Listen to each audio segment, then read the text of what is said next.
وعبد الله حسن عدنان imiga waxaan ka shaqeeyaa company-ga weyn ee la yiraahdo Facebook dhamaantii oo isticmaashan kulay products-ka company-gu aad bay iskaga badan yihiin WhatsApp, Instagram, Facebook iyo products badan oo idinku arag baa laga yaabaa imiga waxaan ka qaybahay department la yiraahdo Global Operations waa department aad u weyn base-kiisu wuxuu ku yaalaa waa Dublin laakiin xarumo badan baa caalamkana aan ka shaqeynaa sida Mareykanka, Singapore iyo xarumo kala duwan marka department-ka ayaan u qaabilsanahay qaybta la yiraahdo market operations specialist waliba Africa ayaan anigu gaar ahaan ugu qaabilsanahay waa experience-kayga imiga halkan ka shaqeeyo haddii aan u galo taariikhdayda iyo halkan wax ku soo bartay iyo experience-kayga inta haddaan ku yar daadego Cabdilaahi markii hore wuxuu wax ka bartay oo uu kusoo barbaaray magaalada Hargeysa waxaan ka baxay iskuul la yiraahdo Axmed Dhagax imise qof baa maqashay iskuulka la yiraahdo Axmed Dhagax gacanta taaga aad ma badidin waxa weeyaan waa iskuulka yaalla Hargeysa primary-gii kaasaan ka soo baxay waxaan wax ku bartay af Soomaali very school aad u loo kala oo lana baray dhaqan Soomaaliga af Soomaaliga xitaa physics-ka waxa lagu bari jiray xisaabtii wax walba af Soomaali baa lagu soo baray khafiyad kal rakaad waxa weeyaan very local guy baan ahay dhinac marka laga eego marka waxaan filayaa badankiina in badan xagga fadhida we can relate to each other secondary-gii waxaan ka soo baxay iskuulada Elais oo isla Hargeysa ku yaala kadib waxaan fursad waxbarasho u helay Bangladesh halkaasaan ku soo bartay computer science and engineering halkaasaan markaa waxbarashadii jaamacadeed ku soo dhamaystirtay taas waa waxbarashadii experience haddaan u galo oo runtii isagu waqti badan qaadan kara oo interestina experience-ka markii hore aan soo noqday waddanku uu challenges badan yahay oo caqabado badan yahay I'm sure dadka imiga xaggan joogay dhammaantiinba inaad experience waxaan ka sheekeyn doonaa aad soo aragteen ama caqabadahaasi ba ay yihiin qaar idin hortaagan ama qaar aad jabiseen intaba way noqon kartaa markaan xaggan ku soo noqday waddanka waxaan arkay fursaduhu inay ku yar yihiin fursado badan ma jiraan waxa laga yaabaa in haddii waxaad baratay laftiisa departmentu ay kala fursado duwan yihiin aanay dee fursaduhu ahayn straight forward marka waxay noqonaysaa inaad dagaalanto inaad fursadaha meel adag ka raadiso mararka qaar experience-kii koowaad wuxuu ahaa jaamacadaha waxaan baro sare ka noqday jaamacadaha jaamacadda Camuud baan bilaabay iyo jaamacadaha Hargeysa kamid ah wax baan ka dhigay taasina waxay ii saaciday inaan fahmo systemka waxbarasho soo u shaqeeyo ardayda waxa la baro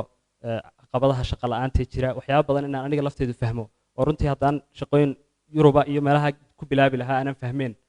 ayay ii suurto gelisay markaan waddanka ka shaqeeyay waliba macallin noqday waliba arday iyo dad processkii ku jira aan barteen dhex galay ayay ii saaciday inaan fahmo jaamacadaha markii aan ku jiray in muddo waxaan dareemay in fursado kale ay jiraan waddanka gudihiisa waxaan aad iyo aad u xiiseeyay hay'adaha samafalka oo runtii iyagu aan siri department-kan aad baratay kuliyaddan IT-ga iyo computer science-kii waxaan meelahaas uga faa'iideyn kartaa kasoo jaamacadaha marka waxaan isku dayay inaan galo haddaan idinla sheer gareeyo sanad bay igu qaadatay inaan helo imtixaankii koowaad maaha kama hadlayo shaqadii koowaad imtixaankii koowaad inaan helo waxay igu qaadatay sanad arrintaasi runtii waa arrin dad badan fahmi karaan baan filayaa sababtuna waa number of reasons kow fursadaha oo iska yar marketka oo iska yar haddaad gashaan website-yada wax lagu soo sheer gareeyo Somali jobs shaqooyinka la sheer gareeyo way yar yihiin qodobka labaad waxa weeyaan anigoon fahansanayn what's relevant arrintaasina aad bay muhiim u tahay inaad fahanto waxa lagaga baahan yahay relevant-ka oo computer science guy programming aad ugu fiican sidoo hay'ad uga shaqeyn karaa hay'ad ma qaadato programmers by the way marka inaad marka hore waxay hay'adu rabto fahanto oo puzzle-ka solve karayso waa challenge-ka koowaad ee laga filayo inaad marka hore fahanto challenge-kaas markii koowaad qabsaday sanad bay igu qaadatay inaan fahmo sanad kadib markii waxba la soo jawaab waayay nin manager-ka hay'adaha kamid ah hay'ad kamid ah hay'adaha waddanka oo macallinkayga ahaa baan u tagay waxaan ku yiri maxaa khaldan what's wrong CV-gaaga khaldan buu igu yiri waa very basic waxyaabaha very basic ah aad khaldi karto weeyaan ana waxbarasho dibadeed ku soo qaatay waliba haddana wixii relevant ahaa waddanka ma fahmin that was a big barrier hortaagnaa aniga runtiina markii dambe aan fahmay maalintii aan fahmay CV-gaas inuu khaldan yahay waxa ii bilaabmay imtixaan inaan galo imtixaano badan baan galay opportunities badan baan helay miiskan soo fadhiistay markii dambe fursadihii hay'adahan galo hay'adihii baan sidii ugu sii dadalacay ugu dambeyntii meel fiican baan ka gaadhay hay'adaha iyo shaqadooda taasi waxay ahayd waddadii aan u soo maray inaan shaqooyinka galo markii dambe haddana fursad kale aan arkay oo ah in dibadda laga shaqeyn karo waxaan arkay dad ila mid ah oo Soomaaliya oo waddanka wax ku bartay oo meel kale wax ku bartay oo fursad u helay inay international staff ka noqdaan organization-nada aan ku jiray markaa taasina waxay igu dhalisay inaan bal ana fursadaas kala raadiyo dadkana waa dad ila mid ah waa dad experience kan leeyahay why not me why maxaan anigu u tijaabin lahay markii baan bilaabay inaan apply gareeyo opportunitieskka organization-nada Africa inta badan ka shaqeeya sida UN-ta iyo organization kale One Health Foundation imtixaanaan galay run ahaantii maan helin imtixaanada laakiin waxay ii noqdeen tababar bay noqdeen waan ku diyaar garoobay arrintaa waxaan idinla wadaagaya waxa weeyaan mar kastood fursad aragto fursaddaa wuxuun baad soran kartaa waad mari kartaa haddii qofku la mida maray marka fursadaha aan arkayay waxaan islaa dadku la mida maray oo waan la xidhiidhay waan waraystay say u mareen waddadoodii kalaan maray marka taasaa igu dhalisay laakiin weligay ismaan lahayn Facebook iyo Google ayaa qof halkaa jooga oo Soomaaliya ka qayb geli karaayo ka shaqayn karaa taasi maskaxdeeda marnaba may soo gelin waxaa dhacday waxaan LinkedIn platform la yidhaha oo shaqooyinkii waxaa lagu soo xaysiiyo ayaan aware ku noqday marka profile yaroo qurux badan oo aan yara bunbuniyey baan sameeyey profilekii LinkedIn markaan sameeyey baa waxa dhacday waxay la soo xidhiidhay organizationkaasa profiladay baadhbaadhayeen shaqada ay rabaan qof Africa joogo ku habboon ayay baadhayeen marka profilekaygii bay arkeen way la soo xidhiidheen waxay yidhaahdeen waxaan kugu base garanaynaa Dublin waxa weeyaan compensation fiican maxay fiican I was like this is too good to be true run ma noqon karta arrintani waxa weeyaan maano halkaa jooga inta laga qaado la shaqaaleysiin karaa ma rumaysan runtii ilaa aan iska galay interviewgii series of interviews baa la mariyay dhowr interview what was surprising is that waxa iga yaabisay waxa weeyaan interviewada aan organizationada ku gali jiray kuwa la mid ayuun baan galay yani ma ahayn nuclear physics Google iyo Facebook in loo shaqeeya maaha waa companiya waaweyn iyo Amazon iyo companiyada waaweyn loo shaqeeya of course waa wax adag oo dadku raadinayaan even dadka Europe jooga iyo waxa raadinaya iyo dadka Mareykan jooga laakiin at the same time organization imtixaanka kan laga qaadayo competency based interviewing behavioral interviewing ayuun baa kana laga qaadaya marka fursadaasi waxay ii saaciday imtixaanka aan galay markay offerka la soo diray runtii ma rumaysan waan yaabay laakiin markii dambe waxaan ogaaday waxaan inay tahay wax possible oo wada la mari karo la jabin karo markaan xagga tagay ayaa hadaba that was more interesting maalintii koowaad shaqada galay waxaa la geliyay training onboarding adu wala soo aniga iyo ilaa dhowr iyo 50 qof oo kale oo laga soo qaatay caalamka qaybihiisa kala duwan ayaa la noo qabtay program the culture iyo lana barayo organization-ku wuxuu yahay marka programka waxa ka qayb galay waxaan arkay horta dadkii meesha ka soo qayb galay caalamka meel kasta ka yimaadeen waxay ka yimaadeen Asia waxay ka yimaadeen Africa waxay ka yimaadeen Europe Latin America meel walba ka yimaadeen diversity very high boo ahaa marka markii aan arkay dadka meelaha kala duwan ka yimid waxaan isku dayay inaan la xiriiro waraysto oo aan iraado barseed ku timid meesha maxaad soo martay waxaan ogaaday processkaasi inuu yahay process suurtagal ah oo dad badan mari karaan oo fursado badan oo bannaan baa jira sababtoo ah kambaniyada waaweyn products-ka sameeyaan products caalamka oo dhan isticmaalayo sida imika tusaale ahaan Facebook oo kale caalamka oo dhan baa isticmaalaya marka waa in dadka ka shaqeynaya ee products-kan sameynaya ay noqdaan dad meel kasta ka soo jeeda waa sababta keentay in fursadahaasi ay u furmaan caalamka oo dhan run ahaantii experience-kayo kaasuu ahaa sidaasaanan uga soo qayb galay eventigan inaan idinla wadaago fursaddaasi in qof idinla midaan ahay 100% I'm not genius I'm just any other guy laakiin fursaddaa helay marka idinkuna waad heli kartaan fursadaha iyo kuwa la mid oo wanaagsan mahadsantiin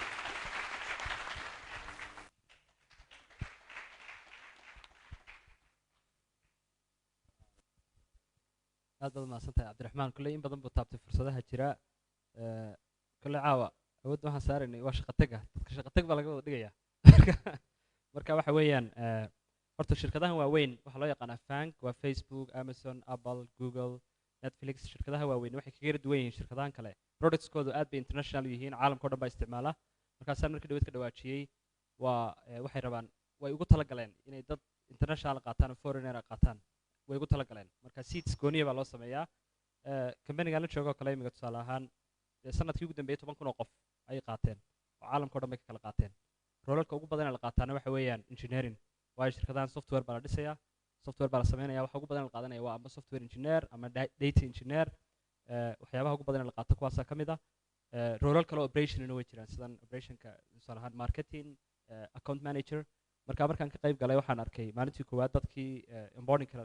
maalintii koowaad event-ka aan kala qayb galay waxaa ka mid ahaa account manager laga soo qaatay Brazil account manager kale laga soo qaatay India waan isweydiiyey marka maxaa dadkan looga soo qaadanayaa wadamo kale oo laga soo qaadan waayey laga soo qaadan waddanka jooga Ireland oo kale tusaale ahaan talentkiiba ma jiraba wadamada Europe already kambaniyada aad uga badan talentka jira dadka jaamacadaha ka soo baxaya ee markaa marketka jooga waxa aad uga badan shaqooyinka bannaan baa ka badan waa sababta imiga uu u soo badanayo modelkan remote work uu u soo badanayo in dad badan la qaato waliba dadka ugu badan ee qaataan waxa weeyaan kambaniyada waaweyn ee Google iyo Facebook marka fursadaha xagga ka bannaan waa fursado la abaari karo wadadu ha iska adkaato laakiin waa fursado qofka ku dadaalay ee wadadeeda mara uu ka faa'iideysan karo horta waa su'aal aad u ballaaran inta badanna jawaab keliya ma yeelanayso waayo qof walba wuxuu leeyahay baahi gooniya iyo waddo gooniya roadmap gooniya laakiin haddaan isku dayo inaan dhowr qodobo muhiima uun ka dhawaajiyo kulley walaaladina ku dari doonaan waxa ugu muhiimsan qofku inuu yeesho inuu horta madax bannaani wax ku baran karo uu helo qofku ujeeddada dhan ee instituutyada waxbarashada u furan yihiin waxa weeyaan inay levelka ama heerkaa kusoo gaadhsiiyaan marka inaad noqoto independent internetka gal wax iska baadho tusaalaha waxaa idinku filan walaalkeen maxamed cilmi oo ka sheekeeyey taariikhdii uu soo maray oo isagoo secondary ah uu iska baadhanayay internetka sida programming loo sameeyo sida website loo sameeyo taasi waxay muujinaysaa qofku hadduu aaminsan yahay inuu isagu wax isbari karo exactly wax buu isbari karaya dhammaan dadka freelancing ku shaqeeya haddaad baadho badankooga waxay ka sameeyeen hal factor waxa weeyaan xirfadahan ay ku shaqaynayaan may aqoon markay shaqada helayeen xirfaddaa wuxuu ku bartay qofku shaqada freelancing ku bartay haddaad baadhaan iminka youtube maanta haddaad baadhaan dad badan oo ka shaqeeya freelancer examplada faraha badan ee live-ka abaad helaysaan marka qodobkaasi waa qodob aad muhiima dhammaan dadkan arkay anigu dhallinyaradan la shaqeeyey dadkan la shaqeeyey dhammaantoodba ma jiro qof intuu ku yimaado ku odhanaya sideen u bartaa software engineering ama sideen u bartaa data analyst isagaa website-ka gelaya isagaa baadhaya su-aasha fundamentalka isagaa baadhaya oo raadsanaya wuu u madax bannaanyay inuu raadsado cidna kama hortaagna markuu yimaado wuxuu ku weydiinayaa niyow laba qodob baan soo arkay ma back end baan noqdaa ama front end baan noqdaa ama waxyaaba very specifica ayuu ku weydiinaya laakiin basicska isagaa qofkaasi iska soo raadsanaya anuu inta badan macallinna waan ahaa jaamacadaha qaladka ka jirana waan ogahay qaladka jira waxa weeyaan ma aha ardaygu inuu macallinka 100% ku xidhnaado marka weliba heer jaamacadeed qofku marayo waa inuu isagu wax walba iska baadhan karo jaamacadaheenani tusaale ahaan waxay dhigaan xirfado waxay dhigaan jaamacadaha caalamka aan la digin ay tahay prerequisite inuu ardaygu isagu iska soo akhristo uu iska soo baadho iska soo fahmo marka intaad soo fahantaad jaamacadda imanaysaa tobiyo ka sarreeya ayuu macallinkii ku dhigayaa marka ma aha xirfad xitaa qofki ku bari karo waa xirfad adigu baranayso ood iskaa u baranayso ood adigu kalsoonideeda la imanayso runtiina waxaan nuclear physics maaha markaan imika tegey kambanigaa weyn waxaan islahaa malaha wax nuclear physics baa la qabtaa may systemyadii ardaydeedu ay sameynayeen systemyo lamida maanta facebook internal laga isticmaalaa haday tahay systemyada case managementka systemyada internalka loo isticmaalo o dhan platformka gebigiisa taarikhdeer haddaad eegtaan arday baa sameeyey harvard dhigta mark zuckerberg arday baa sameeyey platformka laftiisa adduunyada waxaan technologygan lagu sheegayo beri dhaweed bay bilaabantay fiildad badan oo imika bilaabmay oo cusub oo aan weli cid ka shaqaysa loo helinina way buuxaan marka wax nuclear physics la ma jiro wax walba oo maanta lagu shaqayn karo xirfad kasta maanta qofka hargeysa jooga ama somaliland jooga wuu baran karaa waanu isagaana isbari karaa as long as uu leeyahay qualitieska independenceka qodobka labaad in ku daraya waxa weeyaan waa relevance inuu qofku barto what's relevant maanta haddii aad istiraado software developer noqo maxaa trendina maanta software development maxaa luqadahee relevant luqadahee shaqo badan lagu helaa luqadahee kor u sii kacaya baahidooda kor u sii kacsaa luqadahee hoos u sii dhacaya adu always maaha uun waa sidaan tusaalahan idiin soo qaaday markii dhaweyd markaan waddanka yimidaan shaqo raadinayay maan ogeyn wax relevantka ah programmer baan doonay inaan kaga dhex shaqeeyo hargeysa suurtagalna may ahayn marka waa assignment adiga ku yaala individually meesha doonto wax kasoo baro ama xirfadaad doonto lahaw inaad ogaato what's relevant oo adaa raadsan doona sidaad u helayso laakiin waa qualities aan isleeyahay aniga iyo dad badan oon arkay waad ka siman tihiin oo waxay idin fududeeyeen inaad gaadhaan maanta heerka aan joogno intaasaan kaga baxaya su-aasha inta badan horena waa laga soo jawaabay qaybo badan wuxuun baan ku dari lahaa qodobo badan baa jira horta waxyaaba badan ood shaqo ku heli karto waxaa ugu horeeya horta caalamkaa weliba markay shaqadu international tahay networking baa ugu muhiimsan to be honest networking baa ugu muhiimsan inaad qof taqaano waayo applicationska ugu badan referral baa lagu helaa marka qofka mani ka shaqeeyaad leedahay shaqada noocaasan interested ku ahay interviewga iyo gaadsii referral process waa system laisla yaqaano waa lagu refer garayn karaa taasi waa one of the approaches lagu heli karo shaqooyinka oo waxaan arkay dad badan oo linkedinka maaragtay kaga soo diray koodhnay hey companygan facebook baad u shaqaysaa please can you refer me for this position waxaan ku hay I believe I'm a good fit ma i refer garayn kartaa companygan waa approach aad loo isticmaalo dunida oo linkedinka lagala soo xiriirayo marka maybe haddaad aragto shaqada interested ku tahay oo furan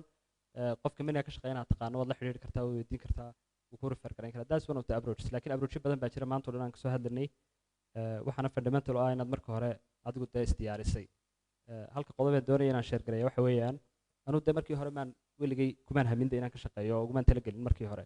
laakiin maalintii fursadda aan helay sida cabdiraxmaan sheegay diyaar baan u ahaa marka interviewga markii laigu yiri kaalay mar interview baad marasaay diyaar baan u ahaa already interview badan waan soo arkay competency based interviewing behavioral dee qof iska diyaarsan baan ahaa marka adduunyada fursaddu way yar tahay mahmaah baa jirta ingiriisi oo la idhaa dreams are universal opportunity is not opportunity mar walba kuma soo marayo laakiin markuu ku soo maro waa inaad u ahaato fully prepared qodobada kalena caawa dhammayn ka soo hadlanay kolley waqtiguna uu yar yahay inaad skill yeelato inaad hal topic intaad qaadato focus yeelato oo tiraa maanta waxaan doonayaa inaan noqdo software engineer weliba front end baan ku takhasusayaa arrintaa inaad aad awoodda u saarto marka hore inaad adigu yeelato portfolio projectii aad samaysay experience aad ka sheekayn karto kolley caawa dhanna waa tusaalayaasha waa laidin siiyey laakiin tusaalayaashan iyo kuwo badan ba waxaad ka heli kartaan online-ka linkedin-ka laftiisa iskale resources fara badan haddaad chance u heshaan waad baadhan kartaan qodobka kale rabo inaan kaga baxo maadaama su-aashii ugu dambeysay tahay waxa weeyaan waqtigan jaamacadaha dhigay ardayda ugu badan ee ugu khatarsaneed ugu xariifsaneed waxay ahaayeen hablay ahaayeen ma ahayn namo runta haddaan idin sheego marka kambaniyadana ka shaqeynana boqolkiiba 50 haddaan inagaba badnaynba imika aniga tiimkayga hablaha ka badan inamada marka kambaniyadana ka shaqeyn boqolkiiba 50 waa hablo iyagana ugu xariifsan ugu jiinaysan waxyaabo badan soo kordhiya marka waxaan arkay Somaliland potential ka jira hablihii inamaba uu leeyahay inamadu aan awood la saarin marka hablaha laftooda waxaan leeyahay talentkiinu uu fiican yahay ee ka faa'iideeyo ku dhiirada inaad xareysaan qodobkaas ku jira la wad mahadsantiin aad u mahadsantiin